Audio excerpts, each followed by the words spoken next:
Alright, today I'm going to be checking out some VO3 demos.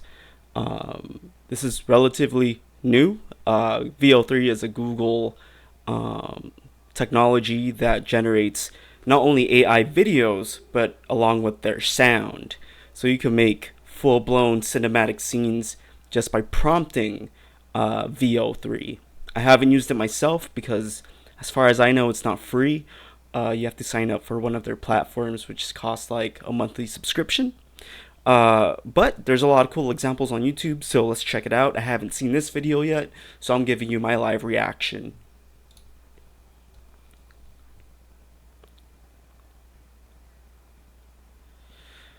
That's insane. It's so crazy how real this looks, especially the lighting. Now, obviously, there's still going to be some little details that need work. Um, what I noticed when I watch these videos is the teeth sometimes don't look right, and there's also small details like the text and stuff. But these are just small details for such a early technology that it's not even something to point out, because I think at this point we already know like these small details will get polished within the next 6 months or so. Um, so let's keep watching.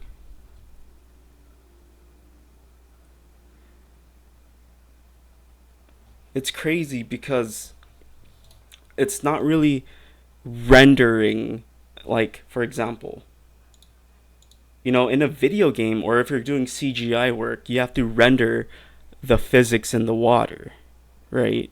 Like there's some math going on to render the physics. And then, like, for example, the lighting in a video game or CGI, you do something like ray tracing where it traces the rays and it bounces off the light to give certain color differences. Um, but with AI, with at least in this way of doing things, it's not really having to do that, and that's why I think it looks so real, because it's using references from other things and other data sets that it's able to generate this realistic look without having to actually calculate the physics. Unless I'm totally wrong, but I think that's how it works. Like this water looks crazy.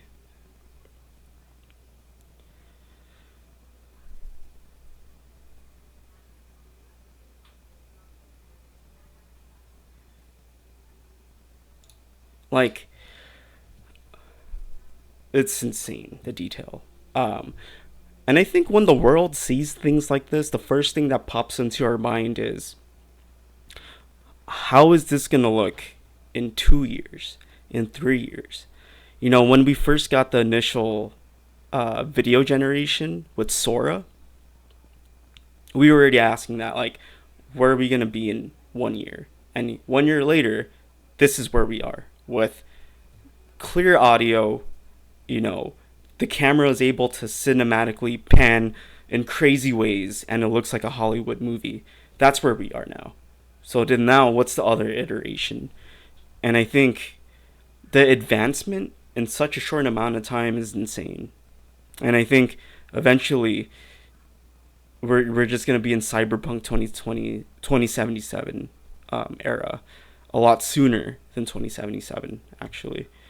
So yeah, let's keep watching.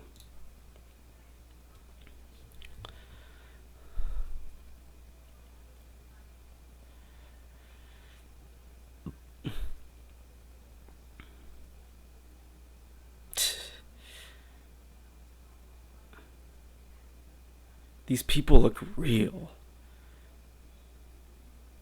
Look at that snow, man. Like, ah.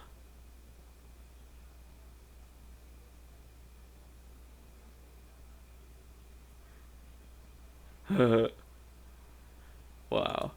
So one thing I do want to note is, I would like to eventually see fully rendered, like, 4K resolution images. Because what I've seen so far, these videos aren't high fidelity yet. They are detailed, but in terms of the actual resolution, they're more like 480p. Um, and then they just kind of get blown up to, the 1080p resolution, but the actual like image quality is still blurry. It seems like I'm watching a 480p, maybe a 720p video, but it seems like people aren't uploading full like 4K, really high def videos yet, because I think Google VO probably limits the quality of what they're rendering right now, just because it's so expensive. My other thing I want to note is, going back to this one, is in the future, are they going to allow gore? Because, in Hollywood and in real movies that we go pay for, and, like commercial movies, there is gore. People die, people get shot, there's blood.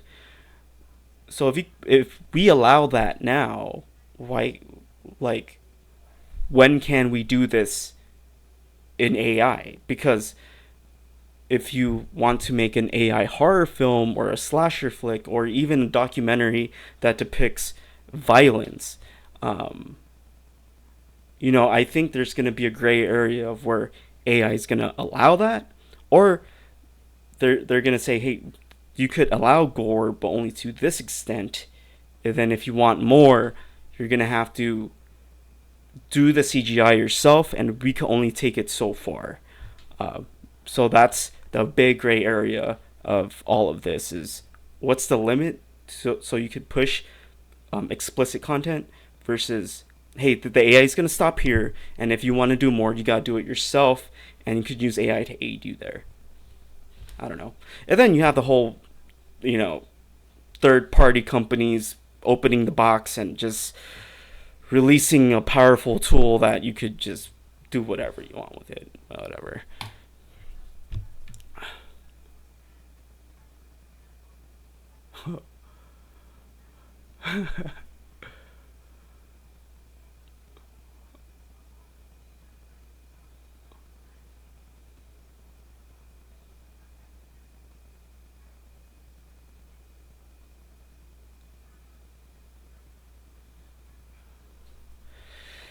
Whew, this is crazy. What's the point of having dreams if you could just prompt something? Right. And is our dreams in the real world just a prompt somewhere else? I don't know. Yeah.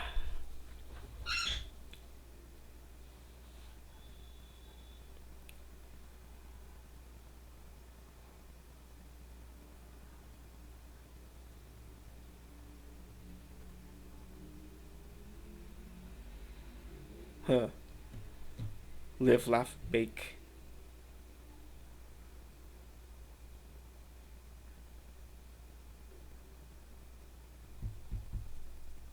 That was insane.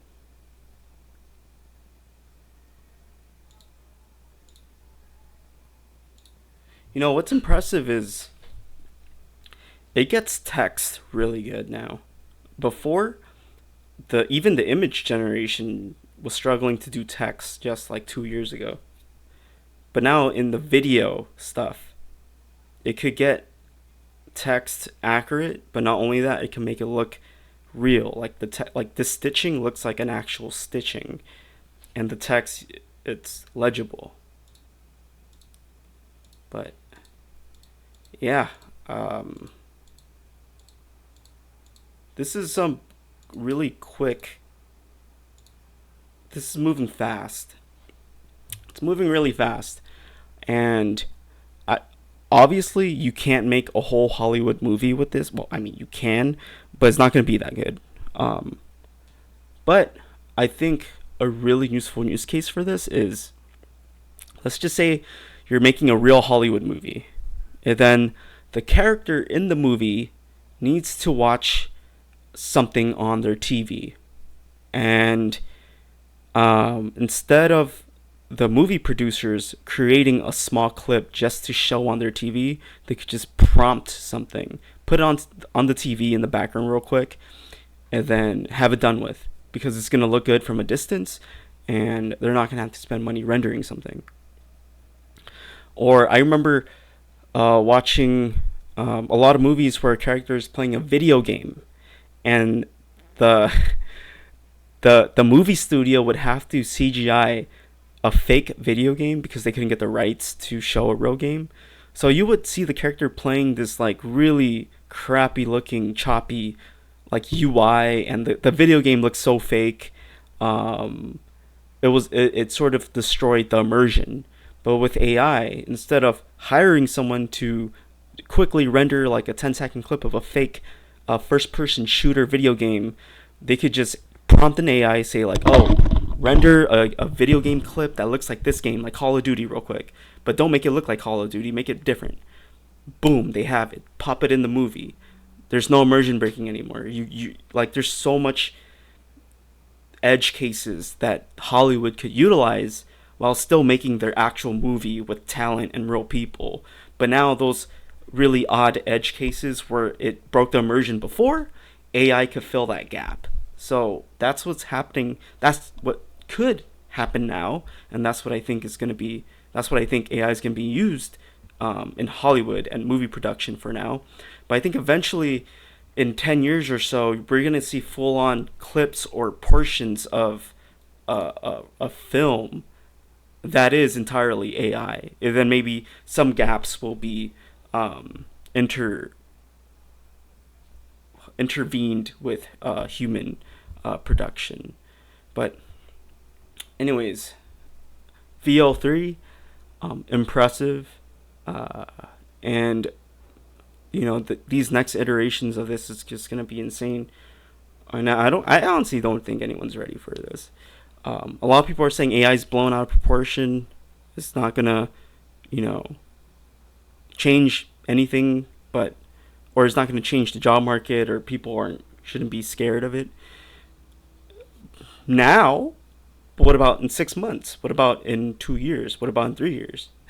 People gauge it based on what they see now, but it's like there's something called projection, and okay, like back then when you had a job, you would think, oh, I want this job for like 5-10 years. Now with AI, you're like, I'm safe from AI for 7 months. All right, and then fucking VO4 comes out, ChatGPT 6 comes out, whatever, and then you're like, okay, well, my job was safe 7 months ago, but now that 7 months later, it's not safe. So it's like people's projections and the all, like, everyone is just not sure anymore. You could go on the subreddit and half the people are saying this AI stuff is not capable of building stuff. It's not capable of replacing jobs. And then you have a whole nother section of subreddit saying, my whole team got laid off and they want to replace it with AI. And then you have comments saying it's not really AI. They're just using AI as a scapegoat. So that's just a whole rabbit hole of what's going on here. I look like this guy right now with my hands. My whole life led to this moment. Me staring at a fake person that was rendered by a robot. Alright. I'm done.